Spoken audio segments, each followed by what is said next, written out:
Hello, আসসালামু আলাইকুম। সবাই কেমন আছেন? আশা করি সবাই ভালো আছেন। আল্লাহর রহমতে আমিও ভালো আছি। তো সবাই আবারও চলে আসলাম ছোট একটা মিনি ব্লগ নিয়ে। যদি ভিডিওটি আপনাদের কাছে ভালো লাগে তাহলে ভিডিওটি না টেনে ফুল ভিডিওটি আপনারা সবাই দেখবেন। দেখেন, সকাল সকাল চলে গেলাম যাওয়ার জন্য প্রস্তুতি নিলাম স্কুলে। তো স্কুলে যাওয়ার জন্য আমি রেডি। এই মুহূর্তে খবর আসলো আমার মামাতো ভাইয়ের বউ ফোন দিছে, আপা আপনি কই? আমি তো স্কুলে যাওয়ার জন্য রেডি হচ্ছি। পরে বলতেছে ফুপু তো অনেক অসুস্থ, তো আমি ফুপু গো বাসায়। আমার মা যে ওর ফুপা শাশুড়ি, যাই হোক ওরা ফুপু বলে, তো অসুস্থ। তো আমি বললাম তাই নাকি? হ্যাঁ অনেক অসুস্থ, রাগ করে আপনাদের ফোন টোন দেয় না, কারোর সাথে বলছে আমি কারোর সাথে ফোন দেবো না। তাই কি করব, দেখেন স্কুলে গিয়ে ক্লাস করে তারপরে চলে গেলাম বাবা বাড়ি। তো মারে দেখার জন্য, কারণ মা তো বুঝেন না, কারণ আমি হলো বাড়ির সবার ছোট মেয়ে। তো কি করার আর, গেলাম। মা রাগ করে আমার ফোন দেয় না, কারণ অনেকদিন ধরে মার বাসায় যায় না। প্রায় এই যে কোরবানির একদিন আগে গেছি, পরে আর আজ পর্যন্ত একদিন আগে গিয়া বিকেলে গেছি, রাত 10টা বাজে চলে আসছে, আর এখন তোরই মার বাড়ি যাই নাই। যাই হোক মার সাথে দেখা হয় মাঝে মধ্যে এক জায়গায়। তো মা সেদিন আসছিল আমাদের বাসা, খুব মারা যাওয়ার পরে এক রাত থাইকা চলে গেছে। যাক গেলাম, যাওয়ার পরে শুনি যে ভাগনা আসবো, ভাগনার বউ আসবো, বড় আপা আসবো, সবাই আসবো। তো এই ভাগনা নতুন বউ তো এই বাসায় আর আসে নাই।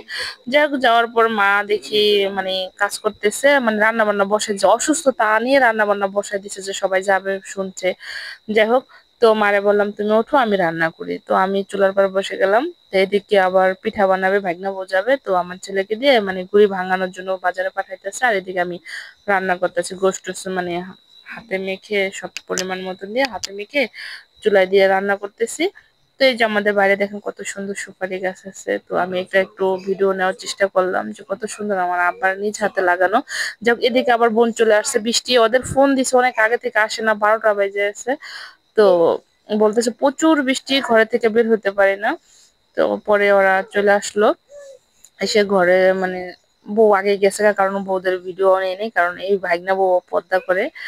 তো নিয়ে নিয়ে এদিকে আব্বা বসে আছে, আমার ছেলে আবার চাল ভাঙে নিয়ে আসছে বাজার থেকে, কারণ গুড়ি কে করবে, আর ব্লেন্ডারে এতগুলা গুড়ি করা সম্ভব না। যাই হোক, কাজের পিঠা বানাবো। এদিকে নাতি আসছে, আমি রান্না করতেছি, বলতেছে তুমি কি করো? আমি রান্না করি। তোমার লেগে আমি আজকে স্কুলে যাইতে পারিনি, আমি এখানে আসছি ওই জন্য ওরা আসছে। তো এদিকে ভাগনা বউ আসছে, ওরা বললাম যে আটা গোটা একটু ইয়া করে দে। ভাগনা বউ আটা মিহিন করে দিয়ে গোলা করে দিয়েছে। তো আমি এদিকে খাজি পিঠা ভাজা শুরু করে দিয়েছি, কারণ সবাই খাবে। এদিকে আবার আমার মামাতো ভাইয়ের মা বলছে, পরে আমার মামারও বলছে আসার জন্য, কারণ আমার একটা মামা। যাই হোক, এদিকে আবার আমার ভাই মাছ কিনে দিয়ে গেছে আমার বোনের বাসায়।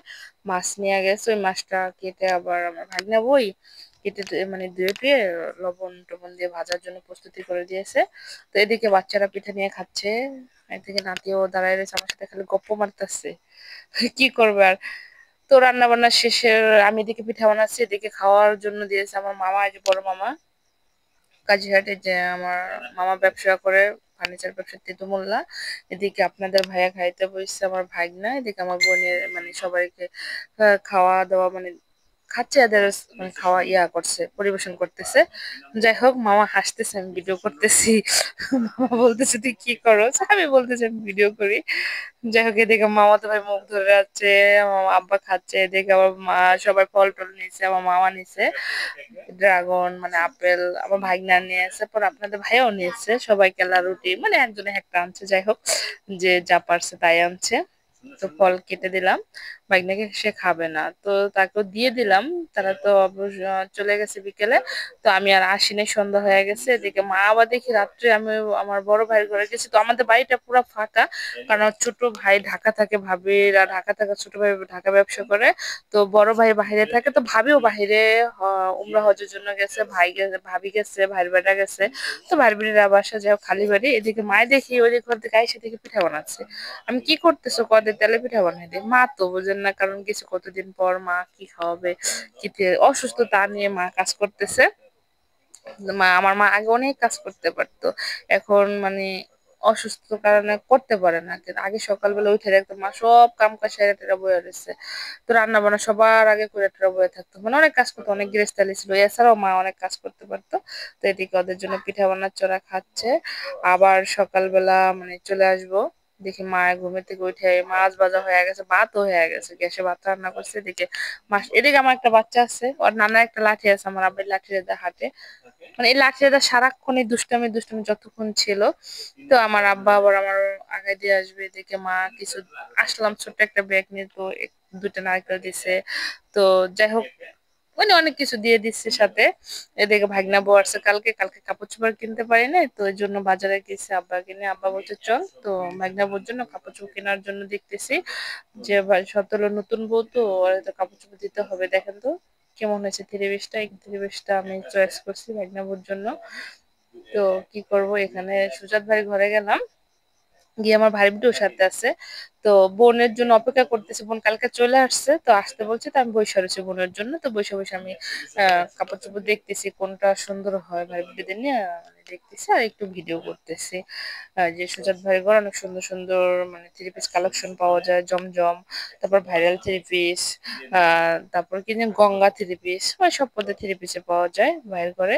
এদিকে বোন দেখে আসছে, মানে ল্যাব বানাবে, শীত এসে পড়ছে, তার ল্যাপের কোনো টান নেই বলছেন আমার বোন, মানে সারাক্ষণ কি থেকে কি বানাবে, ল্যাব বানাইতে দিয়ে আসলাম। ভাগনা শাশুড়ি আসছে